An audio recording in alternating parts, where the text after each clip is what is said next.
जय हिंद दोस्तों, स्वागत है आपका और एक नए वीडियो में और एक नए टॉपिक के साथ। टेस्ट सक्सेसफुल, अब 10 दिनों के अंदर एक्सपोर्ट शुरू। मतलब 12 जनवरी की मोदी जी की सीक्रेट मीटिंग जो थी, उस मीटिंग में जो बातें हुई है उस उसके ऊपर काम हो रहा है और स्पीड से हो रहा है। मैं लास्ट में आपको जरूर बताऊंगा मीटिंग के बारे में। वीडियो लास्ट तक जरूर देखते रहना। अच्छी लगे तो लाइक और शेयर जरूर से कर दीजिएगा। और चैनल पर पहली बार है, सब्सक्राइब नहीं किया तो सब्सक्राइब जरूर से। चलिए स्टार्ट करते हैं। नमस्कार दोस्तों, स्वागत है आपका हिंदी नॉलेज शो में। तो दोस्तों, आज का दिन भारत के डिफेंस सेक्टर के लिए बहुत ही ज़्यादा ऐतिहासिक है, क्योंकि आज ना सिर्फ एक बहुत ही ज़्यादा शक्तिशाली मिसाइल का टेस्ट हमने अंजाम दिया है, बल्कि भारत की तरफ से ऑफिशियली ये खबर भी दी गई है कि आने वाले 10 दिनों में इस खतरनाक सुपरसोनिक मिसाइल का एक्सपोर्ट शुरू कर दिया जाएगा। जी हां, सिर्फ 10 दिनों के अंदर एक्सपोर्ट शुरू करने की यहां पर बात की गई है और यह बिल्कुल ऑफिशियल कंफर्म खबर है। इसके सबूत भी मैं आपको दिखा दूंगा, इसीलिए बहुत इंपॉर्टेंट वीडियो है। बिना टाइम वेस्ट की वीडियो को फटाफट शुरू करते हैं। तो सबसे पहले शुरुआत करते हैं मिसाइल टेस्ट को लेकर। तो आप सभी लोग जानते हैं कि पिछले 2.5 साल से ब्रह्मोस मिसाइल का जो लॉन्ग रेंज वेरिएंट है, जिसे हम ER यानी कि एक्सटेंडेड रेंज भी कहते हैं, उसकी सारी अपडेट देता आया हूं। इसके प्रोग्राम के अनाउंसमेंट से लेकर इसकी फैब्रिकेशन तक हर एक खबर मैंने आप तक पहुंचाई है और आपको जानकर खुशी होगी कि कल देर रात इसका सफल परीक्षण कर लिया गया है और इसने 800 किलोमीटर दूर तक मार करने की जो क्षमता है वो पूरी तरीके से हासिल करी है। इसके अलावा इस ER वेरिएंट को जो भी पैरामीटर्स दिए गए थे, सब इसने बहुत ही फाइन तरीके से हिट किए हैं, यानी कि टेस्ट 100% सफल रहा है और ये एक बहुत बड़ी अचीवमेंट है। और इसी के साथ ब्रह्मोस मिसाइल का जो लॉन्ग रेंज वेरिएंट है वो भारतीय सेनाओं के हाथ में आ जाएगा, जिसके बाद भारतीय सेनाएं क्रूज मिसाइल की मदद से चीन पाकिस्तान के अंदर डीप स्ट्राइक करने में पूरी तरीके से सक्षम होगी। और जो लोग नहीं जानते, अभी तक हमारे पास जो ब्रह्मोस मिसाइल थी उसकी रेंज मैक्स जाती थी 400 से 450 किलोमीटर, जिस वजह से हम चीन पाकिस्तान के जो बॉर्डर इलाके हैं वहां पर तो इससे हमला कर सकते थे, लेकिन डीप स्ट्राइक करने की कैपेबिलिटी हमारे पास नहीं थी। लेकिन अब हमने ब्रह्मोस मिसाइल की रेंज को डबल कर दिया है, जिसके बाद भारत की सेना ब्रह्मोस मिसाइल के जरिए भी चीन पाकिस्तान के अंदरूनी इलाकों में भी बड़ी आसानी से स्ट्राइक करने में सक्षम होगी। लेकिन क्या खबर यहीं पर खत्म हो जाती है? बिल्कुल नहीं, खुशखबरी की शुरुआत यहीं से होती है। दरअसल हमारे जो DRDO के चीफ हैं, उन्होंने ऐलान कर दिया है कि आने वाले 10 दिनों के अंदर, जी हां, यानी कि आने वाली 4 से लेकर 5 फरवरी की तारीख को भारत ब्रह्मोस मिसाइल सिस्टम का पहला मिसाइल एक्सपोर्ट कर देगा। जी हां, आने वाले 10 दिनों में हम ब्रह्मोस मिसाइल का एक्सपोर्ट ऑफिशियली शुरू कर दिया जाएगा और इसी के साथ चीन के कट्टर दुश्मन के हाथ में भी अब ब्रह्मोस मिसाइल होगी। अगर आप नहीं समझे तो बता दूं कि फिलीपींस और चीन के बीच में इस समय तनाव अपने चरम पर है और इसी को देखते हुए फिलीपींस चीन को मजा चखाना चाहता है। यही कारण है कि पिछले साल फिलीपींस ने हमें ब्रह्मोस मिसाइल का ऑर्डर दिया था और भारत ने भी ऑर्डर एक्सेप्ट किया था। उसी ऑर्डर को फुलफिल किया जाएगा। आने वाली 4 से लेकर 5 फरवरी के बीच में हम पहली ब्रह्मोस मिसाइल दे देंगे फिलीपींस को, जो फिलीपींस चीन के खिलाफ दक्षिणी चीन सागर में तैनात करेगा। और इससे भारत को डबल फायदा होगा। एक तो ये कि हमें कई $100 मिलियन मिलेंगे फिलीपींस से, जिससे हमारी मोटी कमाई होगी। उस कमाई का इस्तेमाल भारत की डिफेंस कंपनियां और बेहतर हथियार बनाने में करेंगी, जैसे कि ब्रह्मोस मिसाइल का ही हाइपरसोनिक वेरिएंट हमें बनाना है, उसमें इसे लगाया जाएगा।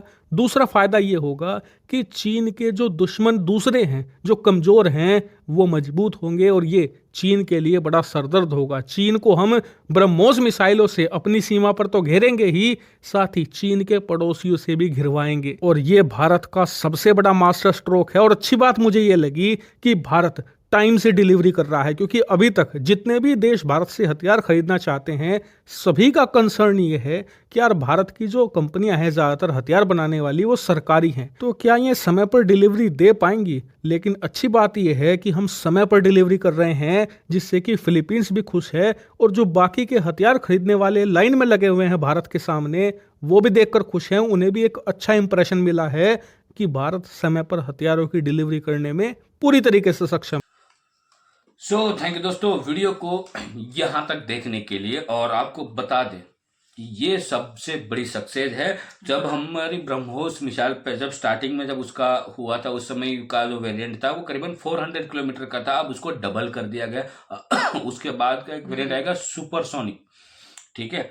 तो ये अच्छी बात है और फिलीपींस जैसे कंट्री को मिलेगा तो ये भी हमारे लिए अच्छी बात। इसीलिए देखो, हमें उसी कंट्री के जो चाइना है ना, उसके आसपास वाले कंट्री को ही सेल करना चाहिए। मैं तो यही कहूंगा। उसका रीजन है 12 जनवरी 2024। उस समय मोदी जी ने एक सीक्रेट मीटिंग बुलाई थी। उस मीटिंग में डीआरडीओ के सिर्फ, हमारे नेवी ऑफिसर के सिर्फ, आर्मी सिर्फ, और भी बड़े बड़े लोग जो थे वो मतलब डिफेंस के रिलेटेड जुड़े हुए।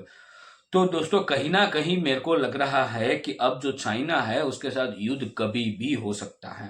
वो ये नहीं मैं कह सकता कि इसी साल हो, आने वाले सालों में। मैं तो ऐसा समझ लूं 5 से 10 साल तक मैक्स टू मैक्स, उससे ज्यादा नहीं होगा तो चीन के साथ युद्ध होगा। और इस मीटिंग में बहुत सारी बातें हुई है, खास करके बजट के बारे में। जो डीआरडीओ को मतलब जब हम डिफेंस बजट निकालते हैं उसमें मोदी जी ने कहा है कि भाई आप जो भी चीज बना रहे हो और उसके लिए आपको जो टाइम चाहिए उसी टाइम पे ये होना चाहिए। आपने 100 डे मांगे हैं तो वो फिर 100 डे में ही कंप्लीट होना चाहिए, 100 के ऊपर एक भी नहीं चलेगा। आपने उसके लिए बजट मांगा है 200 करोड़ 300 करोड़ जो भी, तो वो उसी बजट के अंदर और जो टाइम बोला है उस टाइम के अंदर ही होना चाहिए। बजट बढ़ना भी नहीं चाहिए, ये भी उस बोल दे। तो ये है मोदी जी का काम करने का तरीका भाई। क्योंकि देखो पहले ऐसा था कि आप समझ लो कि हमारे एक पास था भीम टैंक, याद होगा, वो 90 वाले दिनों में चलता था, 90, 94, 96 उस समय पे, वो अभी भी चल रहा है, ठीक है। तो उसको बनाने के लिए इतने साल लगे, तो मोदी जी वो नहीं चाहते। मोदी जी ये चाहते हैं कि भाई आपने 1 महीना मांगा है तो 1 महीने में वो काम चाहिए, फिर 1 महीने के ऊपर 1 दिन भी नहीं। 1 लाख बजट मांगा है तो 1 लाख में ही पूरा होना चाहिए, ये भी बोला। तो अब ये काम स्पीड से हो रहा है। मैंने बोला ना कि अब ये काम मेरे को दिख रहा है, स्टार्ट हो चुका है, तुरंत एक्शन। पहले के टाइम पे क्या होता था, बात हो जाती थी, बजट मिल जाता, फिर वो लॉन्ग टाइम तक चलता ही रहता था, बजट भी बढ़ता रहता था। हाँ, क्योंकि उसको भी पता है कि बजट जो है और साल के हिसाब से निकलता है। इस साल इतना टोटल बजट है भाई 1 करोड़, कोई बात नहीं, इस साल को धीरे धीरे धीरे निकालो, फिर नेक्स्ट ईयर आएगा तो फिर बजट मांग लेंगे। तो ऐसे ऐसे करके जो प्रोडक्ट बनाने के लिए 1 करोड़ का बजट था वो 5-6 करोड़ 10-10 करोड़ तक पहुंच जाती थी, ठीक है। तो ये नहीं होगा भाई, ये मोदी सरकार है। इसमें आपने बोला है कि भाई 10 करोड़ चाहिए तो 10 करोड़ में भी, और जो टाइम दिया है उस टाइम में ही होना चाहिए, उसके ऊपर एक फुटी कौड़ी नहीं मिलेगी। तो ये अच्छी बात है। ताकि और बोल दिया है दिन रात मेहनत करो, स्पीड बढ़ाओ, लेकिन काम टाइम पे होना चाहिए। रीजन क्या है कि भाई चाइना जैसे कंट्री के साथ युद्ध करने के लिए हमें कभी भी हथियारों के लिए दूसरे कंट्री के ऊपर डिपेंडेंट नहीं रहना है। रीजन रशिया एंड यूक्रेन का वॉर, जिसमें हमारे ऑफिसरों ने, हमारे नेवी, हमारी आर्मी, सब ने उस यही सीखी है कि हमारे पास हमारे मेड इन इंडिया खुद की प्रोडक्ट होगी तो हम युद्ध को जीत सकते हैं, बाकी नहीं जीत सकते। और कोई भी देश होगा क्षमा चाहता हूं, जिसके पास खुद के हथियार होंगे वो स्ट्रॉन्ग ज्यादा दिखेगा। दूसरे के ऊपर डिपेंड होगा, जैसे कि अमेरिका के ऊपर डिपेंड होगा तो अमेरिका बहुत बड़ी गेम खेलता है। पहले कहता है हम आपको सपोर्ट करते हैं, और फिर कुछ सामान की चीज जो हमें चाहिए या तो रिपेयर करना हो तो अमेरिका क्या बोलेगा, हमें 1 वीक का टाइम दे दो, 1 वीक के बाद फिर वो हेल्प करेगा। तो भाई युद्ध में कभी भी टाइम नहीं मिलता, युद्ध में 1 घंटा भी बहुत बड़ा टाइम हो गया, 1 घंटा भी किसी को टाइम देना नहीं मिल सकता, कभी कुछ भी हो सकता है। तो अमेरिका ऐसी गेम खेलता है। तो ठीक है, इसीलिए कि भाई खुद का बनाओ, मेड इन इंडिया बनाओ और रेडी हो जाओ। तो उसके लिए मैं एक अगले वीडियो में बोला था कि भाई अब टाइम आ गया है कि हमें एक होके रहना पड़ेगा। ये नहीं ये हिंदू है, ये मुस्लिम है।